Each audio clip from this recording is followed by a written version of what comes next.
Alhamdulillah, not a single point to prove Quran is against science. He has not touched on 22 points of mine, touched on 2, not proven. So all 22 yet prove that Bible is incompatible with modern science. Point number 23, in the field of zoology, it is mentioned in Leviticus chapter number 11 verse number 6 that hair is a cut chewer. We know that hair doesn't chew cut. Previously people thought by the movement of the hair. Now we know hair is not a cut chewer, neither does it have a compartmentalized stomach. It's mentioned in the Proverbs chapter number 6 verse number 7 that ant has got no ruler, no seer, no chief. Today we know that ants are sophisticated insect. They have a very good system of labor in which they have chief, they have foreman, they have workers, they even have queen, they even have a ruler. Therefore, Bible is unscientific. Furthermore, it's mentioned in the Bible, in Genesis chapter 3 verse 14 and Isaiah chapter 65 verse number 25, that serpents eat dust. No zoological book says serpent eats dust. It's mentioned in the book of Leviticus chapter number 11 verse number 20, among the abomination things, fowls with 4 feet. They are an abomination.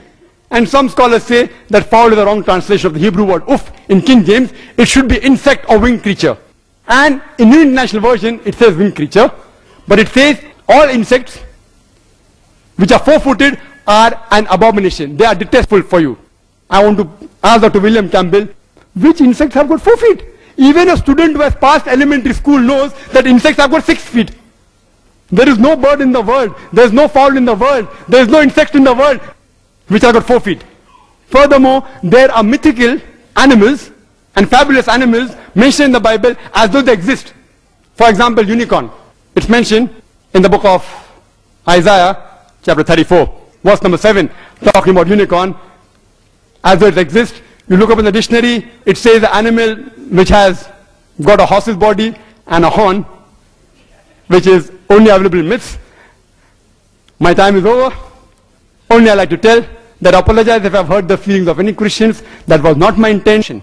It was just a reply to Dr. William Campbell's book to prove that Quran is compatible with science, and Bible, though portions we do consider maybe the word of God, complete is not the word of God. It's not in conciliation. And I would like to end my talk with the quotation of the glorious Quran from Surah Isra chapter 17 verse 81, which says, وَقُلْ جَاءَ الْحَقُّ وَزَاقَ الْبَاطِلِ إِنَّ الْبَاطِلَ كَانَ زَهُوقًا. When truth is heard against falsehood, falsehood perishes. For falsehood is by its nature bound to perish. وَآخِرُ دَعْوَانَا الْحَمْدُ لِلَّهِ رَبِّ الْعَالَمِينَ.